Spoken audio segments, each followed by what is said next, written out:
cold. It's cold in Ohio. It's not cold down in Palm Beach. It's not be cold. It's not cold at my house. If I ever get to go there. I bet it is cold there, though. All the tourists. It's probably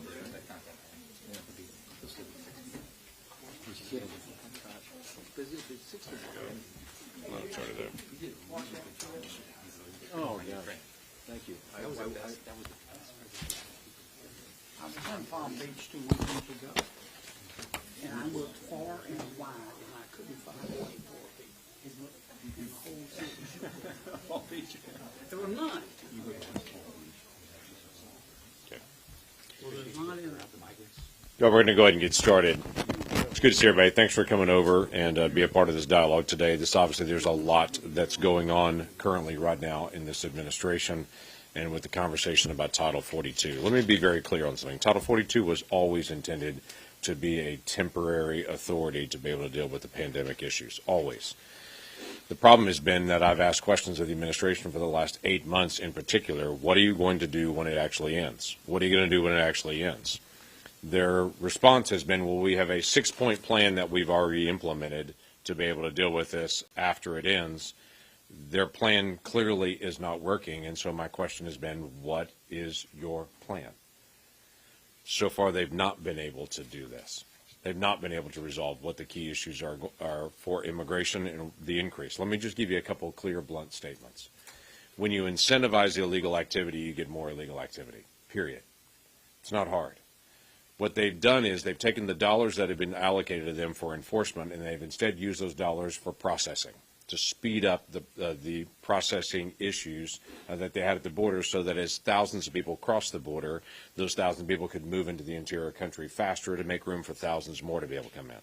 They've also transitioned now to putting individuals on parole as soon as they cross the border. Well, that does two things. Once they transition into parole, they're given a work permit that same day. And so people are illegally crossing the border, getting a work permit immediately as they cross the border, and then they're put in line with ICE. So this is the second part of this that many people are not talking about. ICE that used to be used for enforcement within the interior of the country is now being used for processing people that are illegally coming into the country. The administration has changed their mission to not deporting people that are illegally into the country, but processing people illegally in the country farther into the country. That's a dramatic shift. What they've also done is the administration over and over again in the last 2 years, they have requested fewer beds for ICE, less money for detention, and they continue to try to defund ICE, at the same time change the mission of those that are remaining in ICE to do less. What does this look like? Well, we've got more than 2 million people have illegally crossed the border. Of that more than 2 million people that have illegally crossed the border, about 1.3 million of those individuals that have illegally crossed the border have been actually put into the interior of the country. So if you want to run the round numbers of this and what's actually happening, I tried to run some basic math on this. Of the ICE deportations versus this administration actually releasing people into the country, right now we have about 3,600 people a day that are being released into the country. 3,600 people a day. ICE is actually deporting 189 people a day. That is day after day after day. And when people talk about what is the crisis that's happening across the country, it is this administration that's facilitating the rapid release of people into the country and is ignoring the ICE responsibility of actually people leaving the country. I'm going to give a Christmas gift to the administration later today. I'm bringing 2 different bills to the floor and asking unanimous consent. One of them deals with the Title 42 authority. The administration already, when a court stepped in and said, we're not ready for this, asked for a week's extension of that, and now even in the filing that was done yesterday by the administration, they said, no, we're still not ready. Can you give us more time on this? I'd like to give them a longer extension of time and to keep that same authority in place on it. That pandemic authority is being used for multiple other programs, but this administration is saying we don't want to actually do border enforcement, but we do want to do other areas. We want to maintain that same authority that's there. The second thing is the administration continues to talk about the asylum rules, and they seem to be playing with this issue that's out there of if people travel to multiple different countries and then they finally get to the United States and request asylum, that's not asylum, that's economic opportunity. And I'm all in. We are the greatest nation in the world. I completely understand why people want to legally come to the United States. But right now this administration is encouraging people to literally travel from all over the world to illegally come to the United States. So the simple process that is, if you're traveling to multiple different countries before you come here and you didn't request asylum in that process before you came here in any of the previous countries, you can't request it here as well. It's not new. That idea has been around for a very long time, and it's time we actually implement that kind of idea, that we continue to allow asylum seekers to be able to come to this country that are truly seeking asylum, but for people that are actually just coming for economic opportunity, I understand why they would want to come. Let's go through the legal pathways to be able to do that as well. One quick reminder of this. Jay Johnson, 2019, made the statement that every morning he would get up in the morning, and the first thing he would get is his intelligence briefing, and then he would look at the number of people that illegally crossed the day before. That was how he started every single day. And he knew if it was more than 1,000, it was going to be a bad day. Right now, today, we have more than 9,000 people a day illegally crossing our border. 9,000 a day. During the time of Jay Johnson, during that surge time period, we had a little over 500,000 people illegally cross our border in a year. A little over 500,000 in a year. Under this administration, we have over 500,000 in 2 months.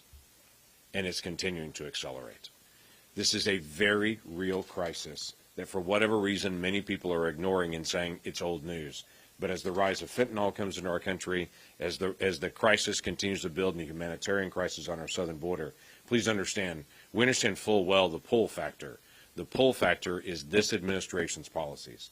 This was not happening under the Obama administration. It is happening under this administration. The law is the same. The difference is this administration is not enforcing the law, and they're encouraging more and more illegal immigration, and it needs to stop, and we need to address that today. We have multiple colleagues that are going to step in that have been very passionate about working through this.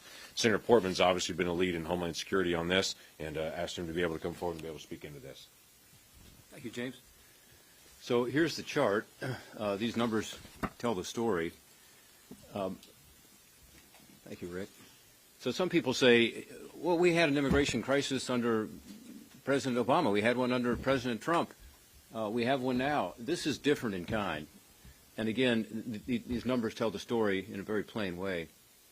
Over 2 million in 2022 apprehended by the Border Patrol.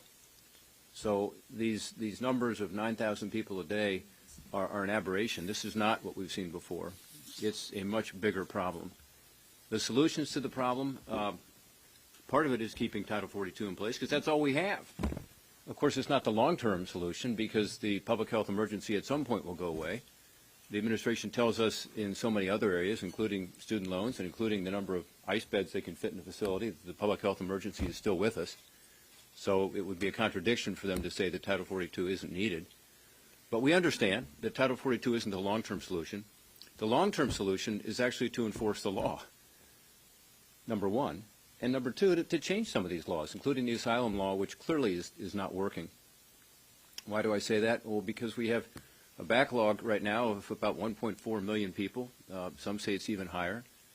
People are waiting for their first hearing, sometimes as long as 6 or 7 years, with the ability to appeal those decisions, maybe up to 12 years. Is it any wonder that people are coming to our border? This is a pull factor in the sense that people are being told by their smugglers, and the smugglers are right, that if you make it to America and get across the line and just walk up to a Border Patrol agent, everything will be okay. You'll be able to come into the country and start working. Your kids can go to school, and you can become embedded in our communities, and that's what's happened. So I don't think anybody behind me disagrees that America is great because of our welcoming of immigrants over the years. And we all support legal and orderly immigration. But that's not what's happening now. And with it is there a lot of dangers. I issued a report this week, some of you saw, about unaccompanied kids coming to the border. Unaccompanied children are unfortunately too often being mistreated by our own government, sometimes sent to live with the very smugglers who brought them to the border to be further exploited. It's outrageous what's happening to these kids. We should all be, Republicans and Democrats alike, talking about this. The amount of sexual assaults and abuse that's happening in connection with this is something we too often forget. I need to keep front of mind. I will also say that in terms of enforcing the law, the Obama administration and the Trump administration, faced with much less of a challenge on the border, were much more diligent in enforcing the law. In the Obama administration, they actually detained more unlawful migrants and deported more. There were about 350,000 individuals in that category, as an example, in FY14. In the Obama administration, they deported 65% of those individuals. So 65% of those who had been detained, who were unlawfully here, were being deported. If you apply that same number to the Biden administration, they deported about 56,000 people, which is about 5% of the roughly 1 million people who have been processed. So the numbers to remember here are 65,000 or 65% in the Obama years were deported, and 5% are being deported today in the Biden administration. This is not just a crisis, this is becoming a catastrophe. In the Trump administration, they also detained more people and deported more people. In the Biden administration, faced with these incredible numbers, they're detaining fewer people and deporting far, far fewer people. So a lot of this is just about enforcing the law. Even though we know the deportations in the Biden administration are only 5% compared to 65%, again, this is of a much, much larger group. So when I was on the border in March of 2021, we went to the El Paso sector. All my colleagues have been to the border numerous times, as I have. And at that point, Title 42 was something that was being discussed generally. This was in the middle of COVID. And what they told me, and this came from the El Paso sector chief, that if Title 42 were to go away, that they would lose control of the border. This was back in 2021. We've all seen this coming. This is not a surprise. Again, it's not the long-term solution here, but it's going to make things far worse. The numbers are hard to come by, but the best that we have is that roughly 45% of those people who come to the border right now without legal documents are being turned away with Title 42, mostly single males from Mexico. But it's about 45%. And yet we have these huge numbers of over 2 million people in the last fiscal year. So this is going to turn a crisis into a catastrophe. And I urge the administration, even at this late hour, to change course. And they can. They can do it today through administrative action and at least keep this Title 42 in place, as they have other public health emergency provisions, and give the Congress the time to work with them to fix this problem.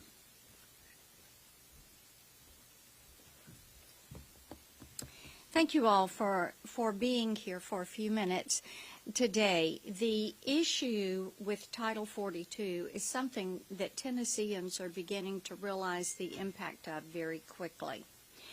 In Tennessee, our governor received information that in order to mitigate this situation at the southern border, that ICE is going to begin to move single adults who are awaiting their hearing from the New Orleans office to Tennessee.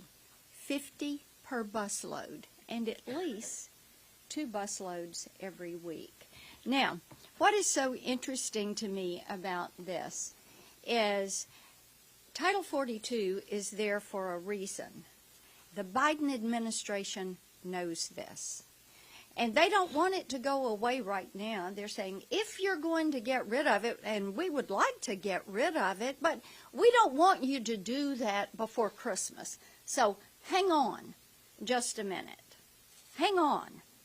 And let's get back past Christmas, and then we want to take Title 42 away. The estimate is this. When they take it away, they're going to have 15,000 people coming to that border every single day. And they know that they've created this situation at the southern border that they cannot contain. And the border communities are saying, you got to do something. You're overrunning us. And it doesn't matter if those mayors of those cities and towns and counties are Republican or Democrat. They're saying, federal government, you have to do something about this. So the Biden administration comes up with a plan. Let's make every town a border town. Let's make every state a border state. And let's take those that are illegally entering and let's shift them to other communities. And by the way, that means those states, those cities, their taxpayers are going to have to bear the cost for social services, health services, education, housing, food, for those that are coming in the country illegally. Because the people that are coming across the border, the 2 million, these are individuals that have been abused. As I've been to the border for years now, one of the things that we know is this, that women and children are being physically and sexually abused. We know that the cartels are running that border on the Mexico side. These cartels are so emboldened, they're now operating on U.S. soil. When you talk to local law enforcement, they will tell you where the cartel hubs are working from, where the drugs are coming from that are coming into their community.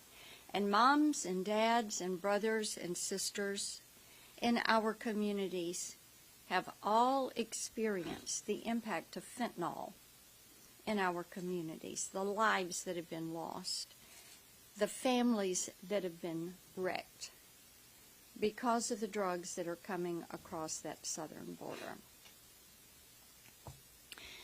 We are doing everything we can to make certain that Title 42 stays in place. It is needed.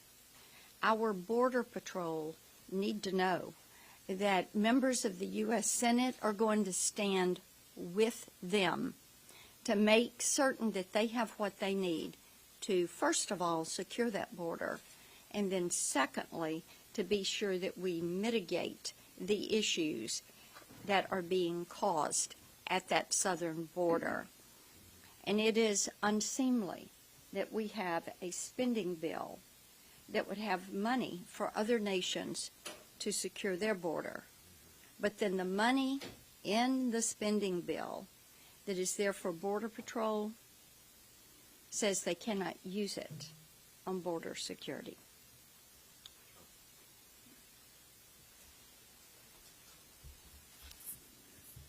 It is becoming harder and harder not to conclude that the border crisis is intentional.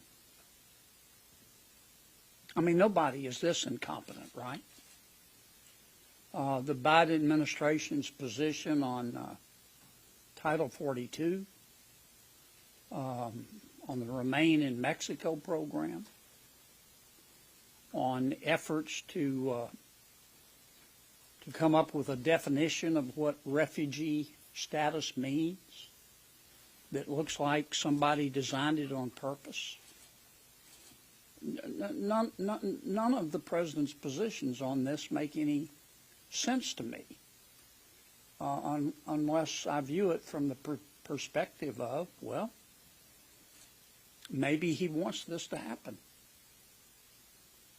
Maybe he's listening too much to the berserk wing of his own party, the immigration activists, who think that vetting people at the border is racist.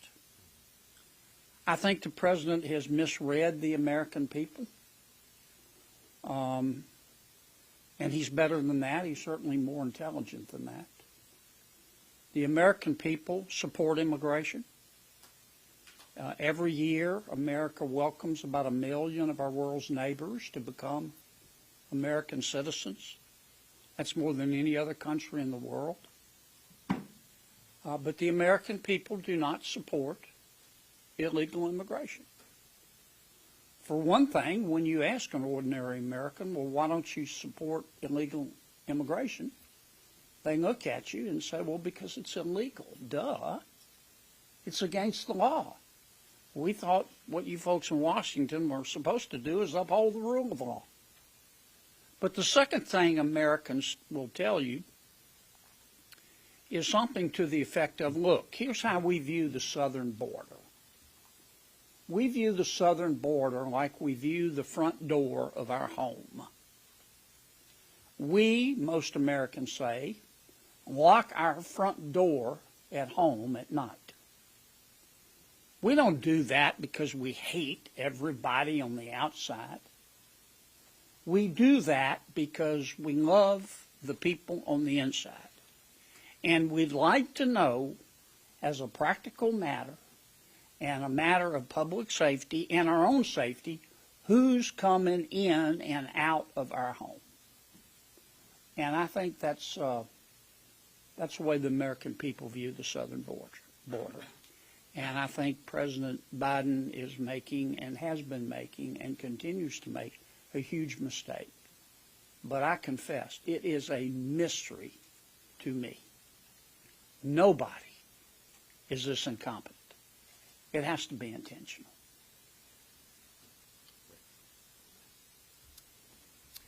In Florida, people will come up to me and they say, when they talk about the southern border, they said, is the Biden administration dumb? Are they incompetent? Or is this intentional? They say, when you look at the number of people that have died of fentanyl overdoses, they say, does the Biden administration just not care how many people are dying of drug overdoses in this country? When you hear about the numbers, about the number of people who come across the border, when you hear about the number of terrorists that are caught, when you hear about the number of criminals that have come across the border, people ask me, does the Biden administration just not care, or do they just this incompetent? I don't think there's any question. This is all intentional. For whatever reason, and I don't know who will be able to explain it to anybody, the Biden administration believes our border should be completely open. So what we're going to continue to see is we're going to continue to see terrorists come across our border, criminals come across our border, drugs come across our border, more Americans are going to die, we're going to have more crime, and the Biden administration is not going to change. There's nothing they're doing that would change. Mayorkas comes up here and testifies that the border is secure. That's a complete lie. If he actually believes it, he's the only person in America that believes this. So we've got to get control of our border. I'm from an immigration state. We like legal immigration. I've been to the border like everybody else up here has been to the border. There's some wonderful people that want to come to the United States to live our dream. They should come here in a legal manner, in a manner where they're not human trafficked, in a manner where their daughters and their wives are not raped and victimized. So why the Biden administration doesn't care about any of these individuals, I have no idea.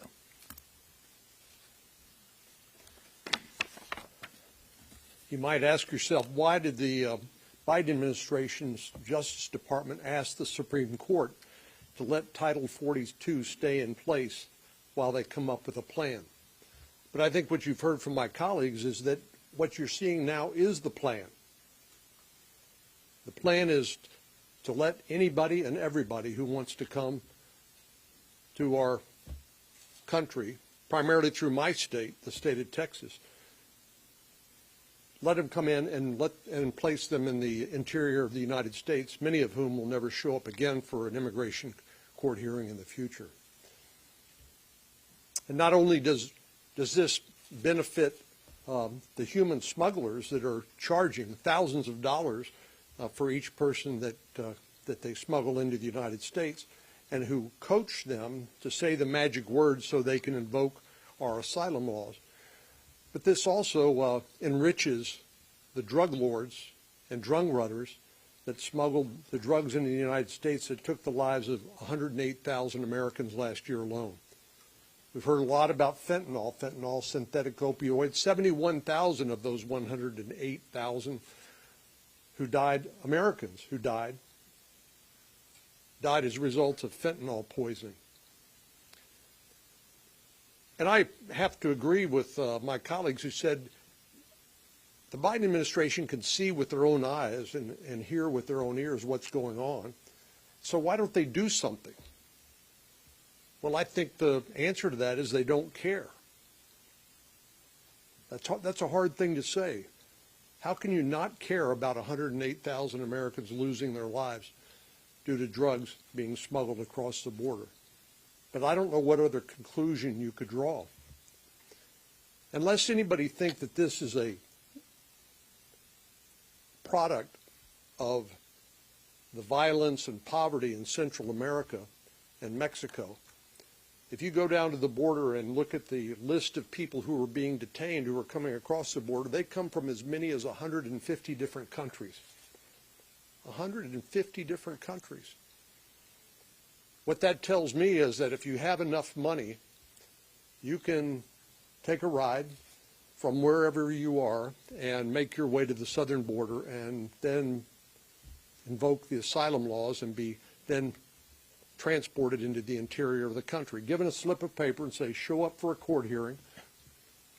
And does it surprise anybody that a large percentage of those individuals simply don't show up because the backlog of the immigration courts will take years to clear?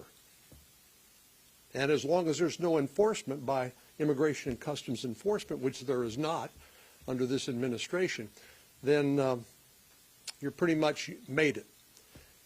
And the ones that are mainly benefiting from this are the cartels that are literally reaping billions of dollars in profits as a result of their human cargo that they smuggle into the United States as the illegal drugs that come in. And by the way, if you're concerned about crime in our communities, once the drugs come across the border, how are they distributed? Well, primarily through criminal gangs. Why do you see gun violence in places like Chicago every weekend? Because the gangs are fighting for market share and for territory so they can continue to engage in the drug sales in those areas. This is all connected to what's happening at the border. The Biden administration should be ashamed, but I can only conclude, based on everything we've seen and everything we've heard, that they simply don't care. We're glad to be able to take some questions as you hear from all of us. We just want to have a legal immigration system. We just want this to be able to work and for the administration to actually enforce existing law. Do you have a question? Go ahead. Two questions for you. The first one, just wanted to hear your reaction to the White House's comments yesterday. So the press secretary said that the border is secure. Anybody who doesn't have a legal basis to stay will be removed, and that anyone who suggests the border is open is doing the work of smugglers spreading misinformation, which is very dangerous. What is your reaction to that? Yeah, I would encourage her to actually go to the border, what she has not been willing to do, and to be able to stand there like all of us have, and to be able to look across the border and say, please tell me this is not open. Because when we've stood there at the border, we've watched people illegally crossing the border.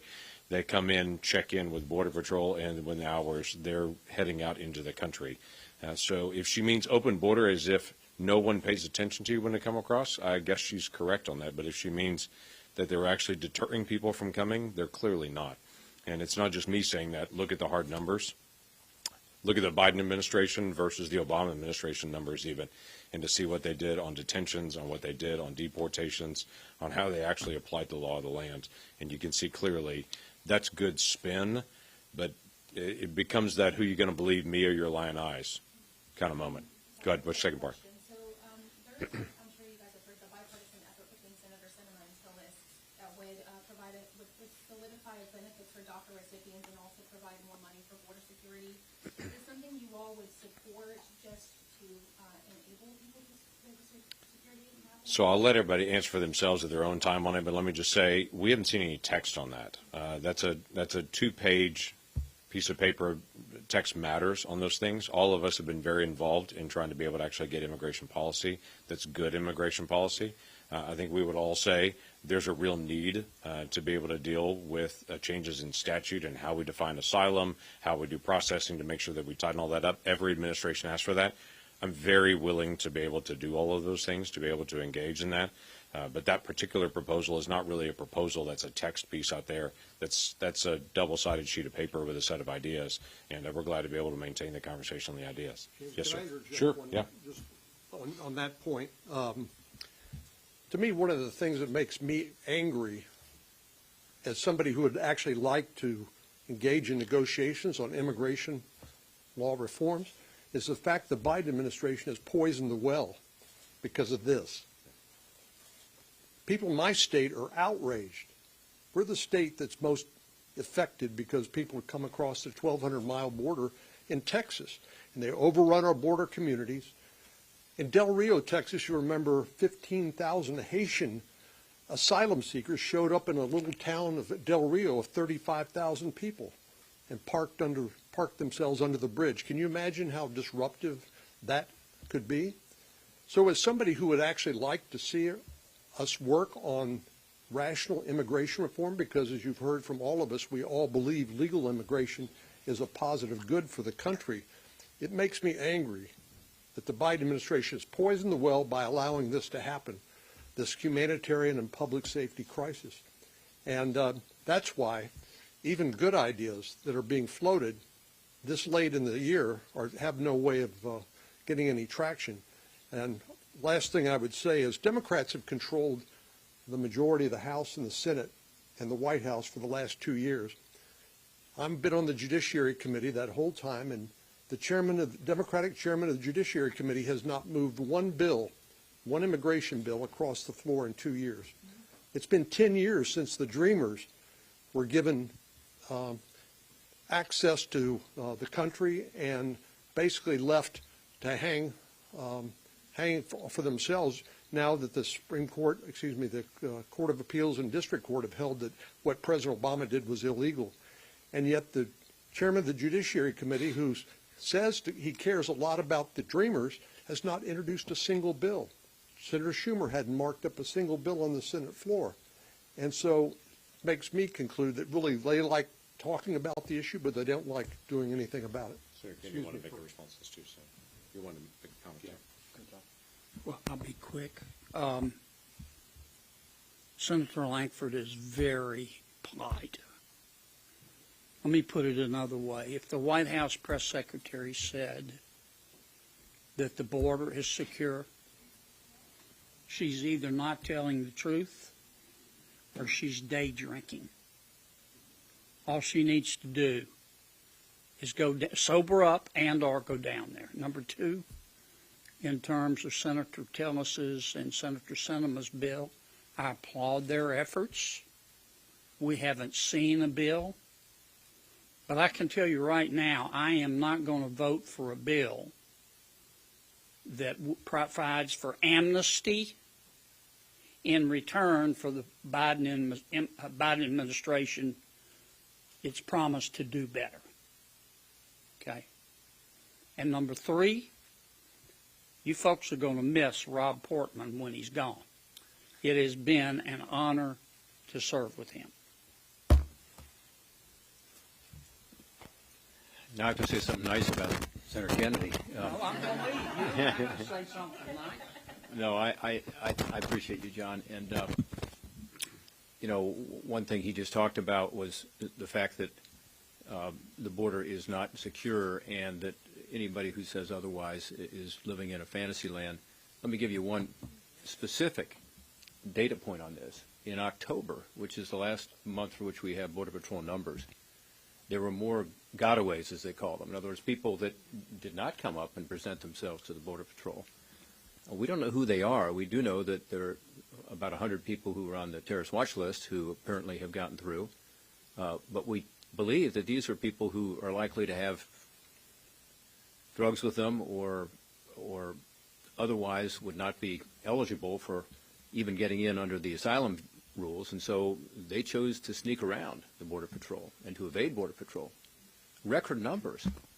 So how is that a border being under control? Because you could argue, well, it's okay to let more people in, which is what the Biden administration wants to do, and have them wait and never deport them, because through this asylum process, remember, the key number is that if you go through the process and have your hearing, that somewhere between 80 and 90%, 85% is the figure that I think is generally used, are turned down. So you have this huge backlog of almost 2 million people. You have years and years of waiting, and then when you go through the process, most people are turned away, and yet they are not deporting people. Remember the 5% figure versus the 65% figure under the Obama years even. So this is not a secure border. Finally, let me just say to Senator Lankford, and I wanted to say this in front of Senator Cornyn, Senator Kennedy, and others, we are trying. And in the Homeland Security Committee, which is a committee that has jurisdiction over the Department of Homeland Security, therefore a lot of border oversight, Senator Lankford and I can't even get a hearing on immigration. And we have tried. We've gone to the extraordinary measure of actually doing our own hearings that are only Republican because we can't get the committee leadership, because they're listening to their leadership, to even have hearings, much less mark up legislation. Senator Cornyn talked about the same thing in the Judiciary Committee. So there has been an inability to move things forward. And yet, John Cornyn has joined up with Senator Sinema on a bill that I support that processes people at the border rather than having them come to the interior for asylum. I've got legislation with Senator Sinema that provides the Border Patrol an additional 1,000 personnel and has a Border Patrol reserve and increases their pay. I've got another bill with Senator Risch with regard to making sure that the border wall is finally completed and the technology is put in place. Senator Lankford has other legislation that he's been working on. We've all been talking to Senator Tillis and Senator Sinema.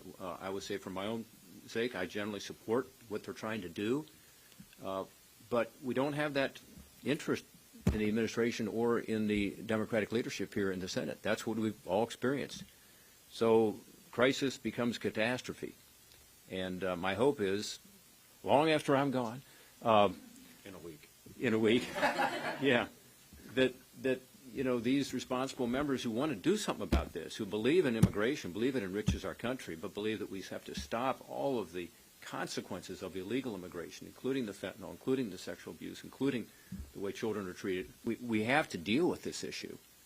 And my hope is in the next few months with the new Republican Congress, that will happen. And I hope that, what we're talking about today in terms of Title 42 isn't the only discussion. It has to be a deeper discussion of protecting our country. Yes, let me take a couple more, and I'll make it quick. Yes, sir. What has been from you guys, sort of behind the scenes or in private, any outreach at all from the administration, whether that's the White House or the DHS, as far as the immigration situation in your state? Have you guys had any sort of interface on that with the Biden? As far as with our states to do what? Just be able to talk to them what's going on? Sure. Our conversation has been pretty consistent with the administration to talk about here's what the problem is, here's what we're seeing. We give reports after we go to the border to be able to talk through what we saw. We talk about the numbers. We request numbers from them so we can get a chance to talk about it. Senator Portman mentioned the latest numbers we have are the October numbers. It's the end of December, and they're still holding the November numbers because they don't want to discuss or want them in public what those November numbers are. They have them. They get them every single day, but they're just not turning them over. And so part of our challenge is getting information from them, trying to keep them informed, and to be able to say, this is what's happening now.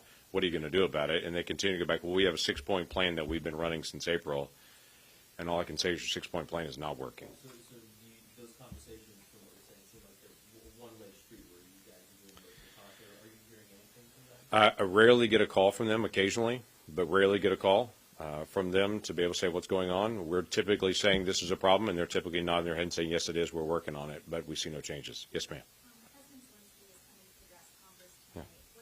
Do you think he's legally present? Is that what the question is here? Okay. Okay. What do you think he needs to say to keep Republicans, particularly those who've been skeptical about more? I'm going to stay centered on the immigration issues on this, just for the nature of this conversation on it. But anyone else have a quick question on it? Same question?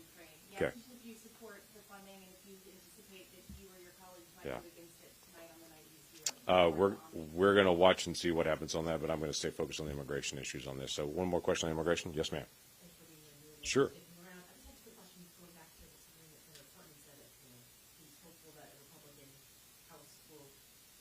Yeah. immigration reform. They've been very reluctant, even in 2013, with the immigration, the bipartisan Right.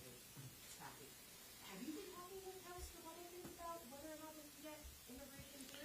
So first we've got to get House Republicans organized. They've got to be able to know what their committee chairmen are, where they're going to go, who we're going to be negotiating with on that. So they've got to resolve that in early January. Then, yes, we'll be very willing to be able to have those dialogues. What I typically hear from House members are the Senate has put together a bill that we really, really hate, and we're afraid that if we pass a security bill, that it's going to suddenly flip into that bill into the Senate that we don't like, and so we don't want to do anything on it. I don't hear an unwillingness to be able to negotiate, to be able to talk about the hard issues. Everyone sees the problem on immigration. Everyone sees it. The issue is, how do we actually solve it? The biggest challenge that we've had is getting everybody in the room, talking through the issues, getting to a resolution, and solving it. The second problem is there's no deadline. So Congress seems to function best on a deadline. Clearly, just watch what's happening on the floor today, and you'll see suddenly there's a deadline happening, and so Congress seems to be getting busy on things. With immigration, there's no deadline. That's why when President Trump said, I'm going to end DACA in 6 months, it created a deadline. Congress got busy, started negotiating, started talking about how do we resolve this. We had 3 bills that came up in the Senate. None of them got 60 votes. We're about to start going into conference to be able to resolve the differences, and the court pulled it away and said, we want to look at DACA. As soon as that happened, deadline went away. Congress stopped working on it.